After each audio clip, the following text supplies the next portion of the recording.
കന്യാസ്ത്രീകൾക്കെതിരായ കേസിലും വോട്ട് ക്രമക്കേട് ആരോപണങ്ങളിലും മൗനം തുടർന്ന് കേന്ദ്രമന്ത്രി സുരേഷ് ഗോപി. തോന്നി അതങ്ങനെ വരൂ, അതങ്ങനെ സംഭവിക്കൂ. അത് ഞങ്ങളുടെ കുഴപ്പം കൊണ്ടല്ല.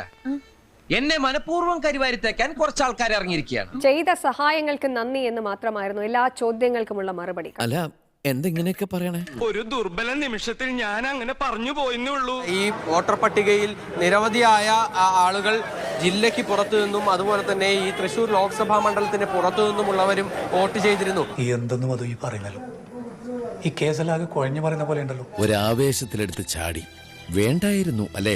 സഹോദരന് വരെ ഇരട്ട വോട്ട് ഉണ്ട് എന്നുള്ള ഒരു കൃത്യമായ തെളിവുകളൊക്കെ തന്നെ പുറത്തു വന്നിരുന്നു.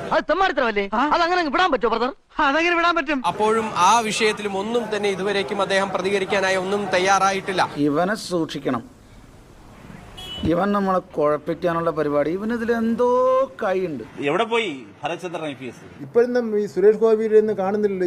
ഇത്തരം സ്ഥലങ്ങളിലൊക്കെ തന്നെ എന്തെങ്കിലും ഒരു തോർത്തൊക്കെ വായിക്കൊണ്ട് വരുന്നതാണല്ലോ. മനുഷ്യനെ നാണം കെടുത്താൻ വേണ്ടി ഓരോരുത്തന്മാർ കച്ച കെട്ടി ഇറങ്ങിയിരിക്കുക തെണ്ടികള്. അവന്മാർക്ക് ചാകരയല്ലേ കിട്ടിയേക്കണത്, ചാകര. തൃശ്ശൂരിലെ വോട്ട് വിവാദങ്ങൾക്കിടെ സുരേഷ് ഗോപിയെ പിന്തുണച്ച മുൻ അധ്യക്ഷൻ കെ സുരേന്ദ്രൻ രംഗത്ത് വന്നു. സാധാരണ സിനിമകളിൽ കാണുന്ന ഒരു സ്ഥിരം നമ്പർ അവിടെ ഇറക്കാൻ പോവാ.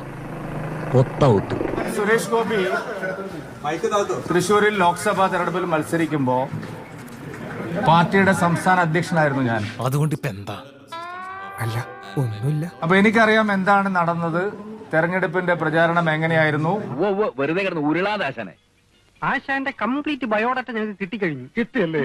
എനിക്ക് LDF-നോടും UDF-നോടും നേതാക്കന്മാരോട് പറയാനുള്ളത്, എടോ 60,000 വോട്ട് ഒരു MLA പോലും ഇല്ലാത്ത പാർട്ടി ഞങ്ങൾ ഇവിടെ അനധികൃതമായി ചേർക്കുമ്പോ നിങ്ങൾ എന്ത് കണ്ടിരിക്കുകയായിരുന്നു ഇവിടെ? എങ്ങനെ ആവേശം കൊണ്ട് ഓരോന്ന് വിളിച്ചു പറഞ്ഞ് തടിയേടാക്കണ്ട, പണിയെടുക്കാതെ ജീവിക്കാൻ നോക്ക്. 60,000 കള്ള വോട്ട് ഞങ്ങൾ ഇവിടെ ചേർക്കുമ്പോ കേരളത്തിലെ ഏറ്റവും വലിയ പാർട്ടി എന്ന് അവകാശപ്പെടുന്ന CPM-ഉം ഏറ്റവും വലിയ ജനപിന്തുണയുള്ള പാർട്ടി എന്ന് പറയുന്ന UDF-ന്റെയും പ്രവർത്തകർക്ക് അത് കണ്ടുപിടിക്കാൻ കഴിഞ്ഞില്ലെങ്കിൽ നിങ്ങൾ കെട്ടിത്തൂങ്ങി ചാവുന്നതാണ് നല്ലത്.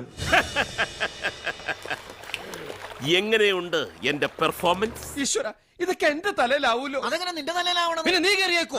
ഞാനാക്കണ, ഞാൻ അതിന്റെ ഒരു കുറവ് മാത്രമേ ഉള്ളൂ. ഷാജിയേട്ടാ, നമ്മൾ എവിടെ പരിപാടി അവതരിപ്പിച്ചാലും ഇതാണല്ലോ അവസ്ഥ.